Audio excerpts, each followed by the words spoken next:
وضو کا پانی جو آدمی کے اعضاء سے گرتا ہے اور کپڑے پہ گرے کپڑے ناپاک نہیں ہوتے. حضور کا بچا ہوا پانی صحابہ لے کے چہرے پہ مل لیتے، تم کہتے ہو کپڑے پہ پلید ہو جاتے ہیں. تم پلید ہو تو پھر کپڑے پلید ہو جائیں.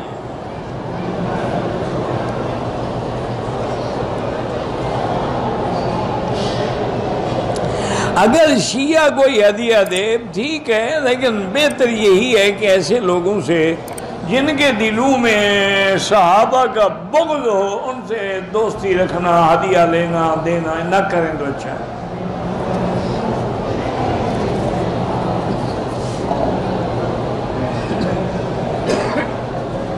رش کی وجہ سے زور لگا کے بوسے دینے کی ضرورت نہیں. اشارہ بوسے کے مقام میں تو زور دکھانے کی کیا ضرورت ہے؟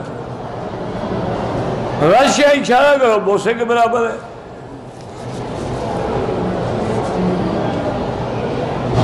بعض جو چیزیں تقسیم ہو رہی ہیں ٹھیک ہے کہ لے لیں، کھائیں پئیں مزے کریں. بہتر یہی امیر ہو تو نہ لو، غریب ہو تو لے لو.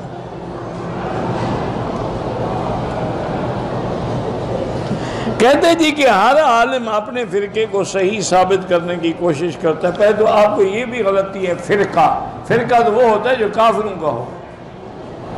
جیسے شیعہ ایک فرقہ ہے، خارجی ایک فرقے ہیں. حنفی یا شافی تو فرقہ نہیں ہے، وہ تو مذہب ہے. مذہب کا معنی راستہ ہے، وہ تو فرقہ ہے ہی نہیں. تمہیں جب اصل کا ہی شک ہے تو پھر ہر عالم جو جس استاد سے پڑھے گا صاف بات ہے اس کے گن گائے گا.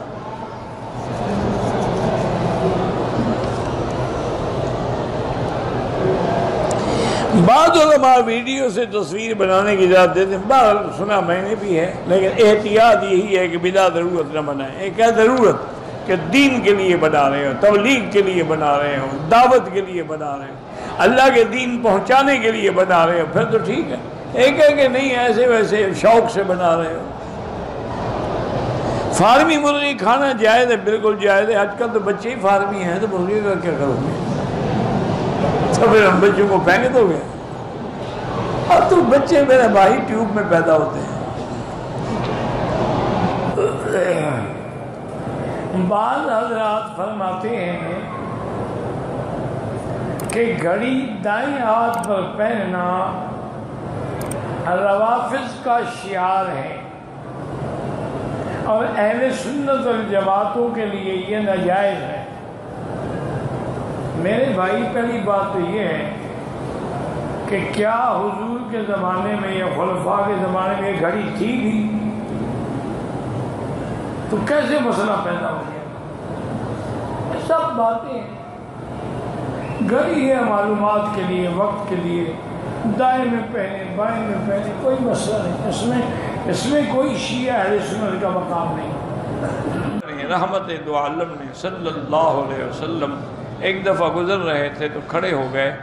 دو قبریں تھیں. آپ نے فرمایا انہما یعذبان وما یعذبان فی کبیر، ان دو قبر والوں کو عذاب ہو رہا ہے.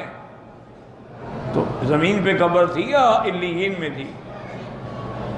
حضور زمین والی قبروں پہ کھڑے ہوئے تھے یا کہیں سمندر میں تھی وہ؟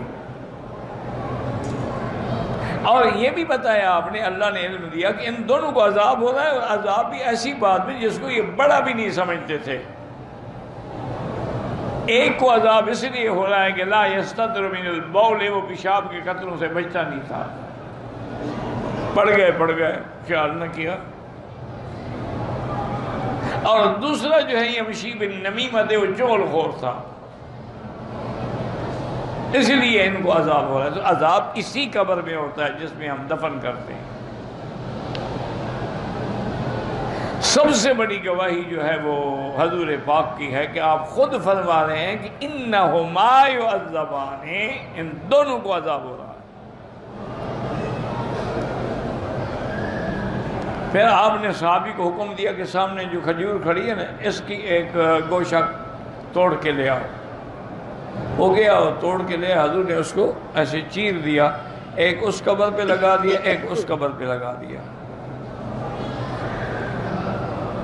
آپ نے فرمایا ہو سکتا ہے کہ جب تک یہ تازہ ہیں، سرسبز ہیں، تو ہر چیز اللہ کا ذکر کرتی ہے، تو یہ بھی ذکر کریں گے تو اللہ شاید ان کے عذاب میں تخفیف کر دیں. یہ ہماری جو برادری ہے نا، اللہ ان کو بھی ہدایت دے، انہوں نے انہی حدیثوں کو سامنے رکھ کے انہوں نے کہا جی اگر حضور نے کھجور کی شاخیں لگائی ہیں قبروں پہ تو ہم پھول ڈالتے ہیں تو وہابیوں کو تکلیف کیوں ہوتی ہے؟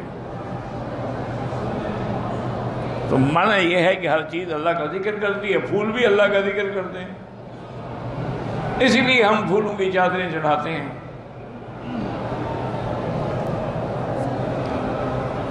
وہی میں نے عرض کیا نا کہ یا تو آدمی کا عقل مارا جاتا ہے یا ضد ہے۔